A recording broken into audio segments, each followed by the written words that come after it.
There's a large push in the marketplace right now for disruptors and things like that. There's companies with billions and billions of dollars that are throwing it at the real estate industry like they did with the travel industry. They're trying to change things, and they're trying to make it like you can do it online type of thing. And so what I wanted to talk to you about today is in looking at, discount brokers are not new in the business. So as a realtor for the last 18 years, it's not new having companies come in and offer, hey, I can do that for a discounted fee. So that's not the new part. What the new part is really these guys want to use the new technology, which is great. Love technology. Our position is that we want that technology to be a tool in the hands of a professional that has the passion and it's full-time in the business. So what I wanted to really talk about, usually when someone wants a discount, that's perfectly fine. They were entitled to ask for that. But what I hear in that question is they want to know what the value is. What am I getting for my money, right? So, and if that doesn't equate, then they should get a discount, right? And there are some agents that are out there that you should get a discount if you're going to work with them. And then there's the professionals that, hey, you know, you can either shop at Nordstrom's or you can shop at Walmart. Both places are fantastic, but you're going to have a different experience. Or take, for example, if you were hiring somebody that said, hey, what can I get for you today? Or someone that will take you through the menu and ask questions and be able to find out the needs and be able to sell something. I mean, we're in the sales industry. So if you're not hiring someone that's going to sell for you, then you're just hiring an order taker. Does that make sense? So I want to talk to you today about the value of a realtor, which means I'm just going to ask some questions. Does a discount agent care about your problem at 10 o'clock at night? No. Will they answer their personal cell outside of business hours to help you? No. Do they care about your home if it sells or not for more? Nope. They don't get paid any different, so no. Do they possess the skills necessary to protect and negotiate hard on behalf of their client? Do they network and market the property outside of just sticking it in the MLS? Do they chip in and help clean or paint or pitch ideas on what could make the home sell faster or for more? Where are they when it hits the fan? I'll skip the word, but hits the fan and the buyers are going to cancel. So when it really comes to a hard point in the transaction, and if anyone's sold any real estate, that seems like every other day. It's a very volatile situation. You're dealing with the most expensive asset likely that you'll ever own. Are they able to problem solve with other agents and others to find ways to make it work? No. Are they able to navigate through the inspections and property issues that arise? Nope. I would submit to you that they don't possess the skills and they don't possess the passion and they don't possess the incentive to do any of what we just talked about. So when you're hiring somebody and you're looking for someone, there's definitely things that you can ask for discounts on. Like when you go into a shop and, hey, I think I should get a discount, or something went wrong and you're getting a discount. But when it comes to the handling of the most important asset that you'll ever own, you better be talking to somebody that has the passion and incentive and the skill set that will be able to handle that. As a realtor, we don't get paid until the home closes. So there's every incentive in the world. I will tell you that the discount brokerages are hiring people by the hourly rate. And so they don't work past 5 because they're like Fred Flintstone. When that bell rings, they're out of there. Okay? Or if you're calling into an 800 number, which is what their technology that they're talking about, they don't work past 5 o'clock. And if they do, they're like, we'll have the agent call you back tomorrow. And the ones that have areas that they cover, they're paid a flat fee. So the seller will list the property, pay a flat fee, and that agent that's their representative gets either a flat fee or they're an hourly rate, but their territory is like Orange County. And so they end up with 30, 40, 50 things that they're in charge of. And I don't know about you, but when you have too much on your plate, what kind of service level do you have? And I would submit to you that the service level goes down really quickly when you have too much on your plate, where you're not able to take all the calls and you can't serve everybody. Okay, so that's a big piece of that. So the other thing is that a realtor not only doesn't get paid until the home closes, in fact, they shell out money ahead of time. So a realtor that is independent, that's full-time in the business, they are putting out their own money to market that person's property. Now they've done their analysis and they feel like the listing price is a realistic listing price and they're shooting for. So they're willing to put money out for marketing, putting out money for staging, things like that, virtual tours, the photography, working open houses to be able to try to muster up that.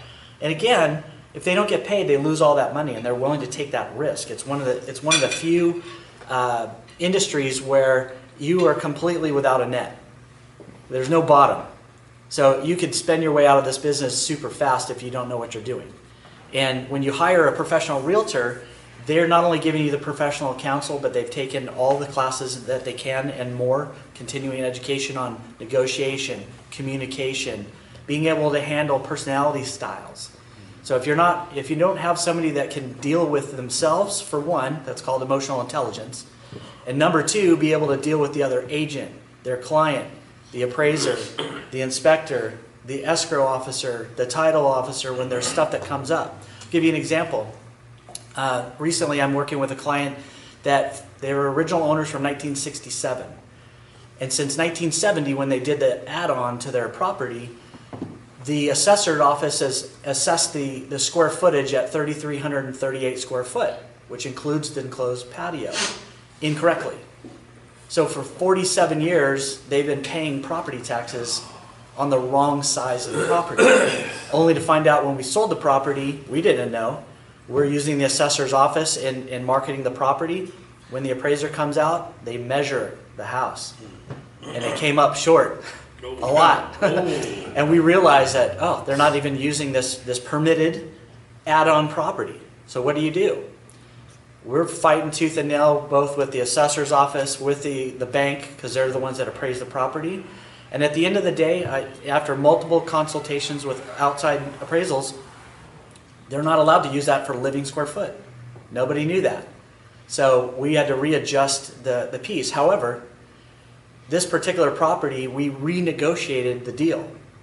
After our sales price and what the appraised value came in, we were able to renegotiate to still get the seller about 50% of what the offer was. So it's $40,000 over the appraised value is what we were able to land on.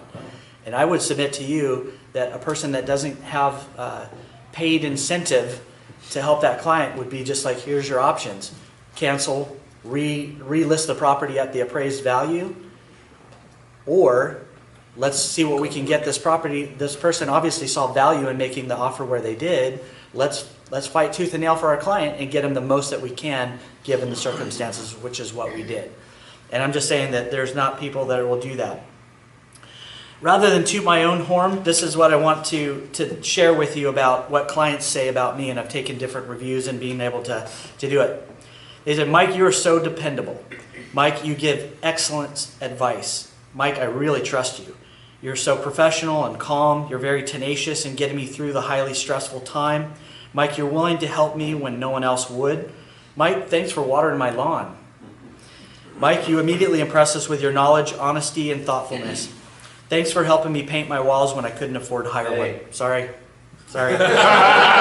Whoa. Mike, you figured out a way to make it work when it didn't look good. Mike, you're hardworking and you care. Mike, you stay in touch long after the commission is spent. That's what value looks like. It's somebody that will go above and beyond at all hours of the day. There was a video, and I don't have the title. I wish I'd have gotten it, but it said, "Why God Invented a Realtor." And it went through all the things of showing like the heartbreaks and the things that happen and the compassion that you spend with people, and being able to do the little extra things that are unexpected in a transaction where someone feels like they're their only client, and that you go the extra mile at 2 a.m., 3 a.m., 1 o'clock in the morning, whatever it is, that's what a realtor does. And so you want to find somebody that has the passion, that they're full-time in the industry, that are continuing getting education, that really cares. If you just want to have a transaction, hire a discount broker, because that's all you're going to get is someone that just facilitates the deal. They're more like order takers than anything else. And sometimes, you'll find a client that wants to do their own stuff. There's a market for that. We're not suggesting that that's not, because it's always been that way, where you have discounts, opportunities to do that. But you need to count the cost of what that means.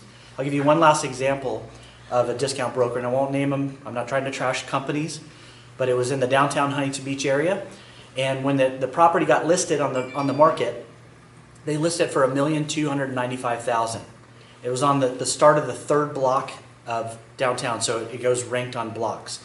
So this particular price came out, and we're all like, yeah, that house, that's reasonably priced, so it should do well. Well, after 177 days on the market, it didn't sell, and they dropped the price, they dropped the price, they dropped the price, and then they finally sold it after 177 days for $1,180,000. So when the client hired them, and they didn't do any open houses, the sign sat there, you had to call in the 800 number. What they thought was a discount turned out to cost them probably about $100,000 difference of what they should have been able to sell that house for. Houses on the 5th and 6th block are selling for $1,400,000 to $1,500,000, and they sold it for $1,180,000. So surely there was some circumstances maybe, but when you looked at the property, I know the property's there, I live around the corner, and that house should have sold for really close to what they asked for. So you get what you pay for, as they say. And unfortunately, that person, it cost them more money to do business with that company than it should have. So, are there any questions? I have a question. So, the discount brokers, that sounds like just fine for transactions that go perfectly smoothly and there's no wrinkles and everything. So, what percentage of transactions go perfectly smoothly and there's no wrinkles? Sean, you're not really asking that question. I'm so glad you asked, because 100% of them, He's a plant. I think if you'll ask any realtor, they'll tell you one of the most exciting things about real estate is that no two transactions are alike. And you have, there's story after story. You could sit around talking about it, and everyone's like, oh, that sounds good. How about this one? And they kind of come in and do that. So I would say that it's a tricky deal, all the way around, especially when you're fighting for your client. You have to have some uncomfortable conversations, sometimes even with your own client. But as a professional, you want to have that hard conversation and saying, listen, we tried it that way. The market's telling us something different. We need to make an adjustment, or you're going to find yourself in worse situations. So, Right. yeah. Any other? Yes, sir. Yeah, I got a question. I want to know, tell me about where the industry has taken your commissions, and how they vary, Yeah. I guess, based on the price of the home, etc. Yeah, sure. So real estate commissions, it says right on the listing agreement that real estate commissions are negotiable, okay? For a long time, they've been on average about 6% for a full commission rate, and that's split between the buyer's agent and the selling agent. Then it came along where people, if you were able to obtain the buyer and the seller and the buyer were both okay with dual representation, that they would then reduce it from there down to, say, like 4.5% or 5%. So depending on the size of the property. Nowadays, with the average sales price having gone up, and the median in Orange County is $680,000. Okay, that's considerably different and up from let's say the 80s, where it was like 185,000 or 200,000. So when you're looking at the increase in that, you've seen commission pressures because of that. I would tell you that a $100,000 mobile home sale and a $2 million property are no different from a standpoint of a transaction. You're still negotiating, you're still fighting, you're still doing all the same thing. You're just talking about a much bigger number, and mistakes that are made are much bigger at a bigger number. So if I had a very expensive home, I wouldn't quabble over percentages. I would make sure that I hire the person that's going to yield me the best result. And that's where the experience and how much money are you going to spend at marketing. Because I sold a $3 million horse property in San Juan Capistrano in 2007. I spent $6,000 on advertising that in horse magazines because that was the buyer for that property. It had riding pens, it had a stable. You had to do something different for that property. Well, I can tell you that you can't spend that kind of money on a property if you're not making commissions accordingly. Otherwise, you're handicapped. So that person ended up selling it for $3.8 million. So they were able to obtain a result that was very satisfactory to them, and my $180,000 commission really didn't matter to them because I was able to achieve a result that warranted it. So it's just the professional part. So I got time, so maybe one more question? Okay. Well, the people that had the wrong square footage, Yes. if they had had the right square footage, would it have made a difference over the years on their insurance and their property taxes? And Definitely on the property taxes, because they were assessed for that and based on that. Plus, you know, when you get excited about a property that you think is $1.1 million and it appraised for, you know, $990, you know, there's a significant feeling inside of you that disagrees with like 47 years of time. So yeah, so mistakes like that are made, but you know, we were able to make that work for everybody. So thank you so much for your time. I And you really called appreciate Carla it. about that tax problem that she's going after, right? That's exactly right. So I'm never too busy for referrals. Let me help somebody that you know. All right, thank you.